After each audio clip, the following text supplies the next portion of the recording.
I'm going to talk to you about Halloween. Actually, I'm going to read to you from this book that tells us about the origins of Halloween. The title of the book is Halloween by Joyce K. Kessel. And it's a picture book. I think you'll enjoy it, and I think you'll learn something about Halloween. I did, although I knew a little bit about Halloween. Fall has always been a special time of year. It is a time to give thanks. The crops are in.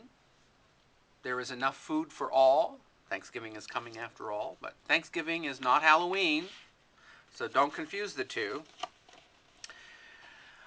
But anyway, hundreds of years ago, fall was also a time to feel afraid. To feel very, very, very afraid.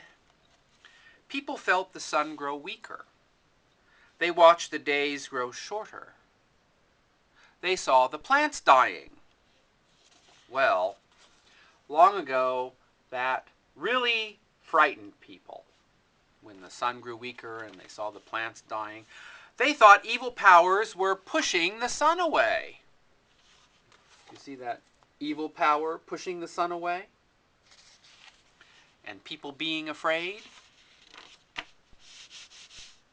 Well, who were these people that were afraid when winter came? That's what's going on. Winter is coming, and the sun is growing weaker. Who were these people that were afraid? Well, they were called the Celts.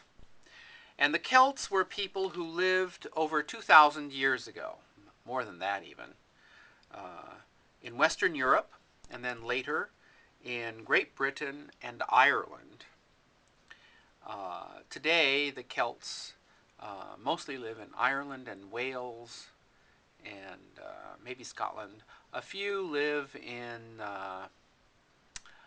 Western France and some parts of Spain. That's where the Celts are left today. I'm partially Celt. My background is Celt. Some of my family came from Wales, and some of them came from Ireland. So I guess that makes me part Celt, in case you were wondering, which I knew you weren't. But that's okay. Well, anyway, over 2,000 years ago, the Celts had many gods, and one of them was named Samhain. S-A-M-H-A-I-N, Samhain. He was the god of death. He wasn't really the devil, but, you know, kind of like the devil today, but he was the god of death. His special night was October 31st, and that was the Celts' New Year's Eve. Well, the Celts believed Samhain came to earth that night. He let the dead come back too. This is what frightened the Celts. It would frighten anybody, I think. So the Celts made large fires, and they burned animals as gifts for Samhain. And some of them wore costumes made from animals' heads and furs. This was so that these dead people that came back, and maybe even Samhain, wouldn't recognize the people and grab them, I guess, or do whatever horrible things to them. So Samhain's night was a frightening time, and it also marked the beginning of winter, and eventually this night became what we call today Halloween. But we've got a lot more history to go through before we eventually get to Halloween. But it started with Samhain, Samhain's night. And here's a picture of Samhain's night. Okay. Do you see the bonfires? And the people dressed like animals? Okay. And people being very afraid. There are people who are being very afraid on this night too. Okay. Now, in the year 43, this is interesting. In the year 43, the Romans conquered the Celts. And the Romans also had many gods, just like the Celts did. but they weren't the same gods, of course. One of the Roman gods was named Pomona. She was the goddess of fruit, and her festival was in the fall. It came right after Samhain's night. But Pomona's festival was a happy time. It was a time to give thanks. It was a time to give thanks to all the gods. Well, apples were important to Pomona, so Romans gave apples to their gods of rain and fire.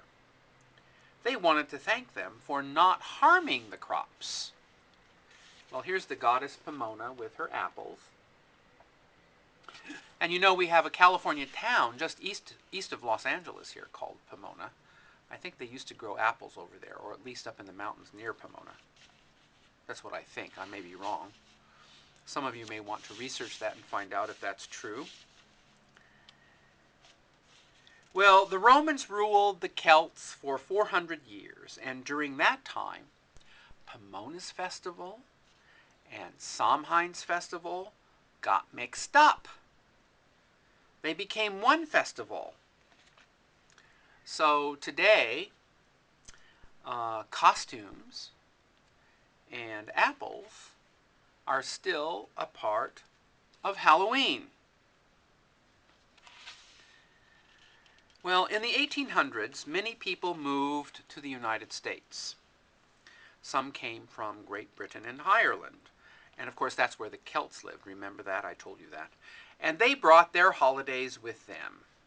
And of course, they brought Halloween. So here we have this beautiful picture of immigrants getting off the boat carrying Halloween.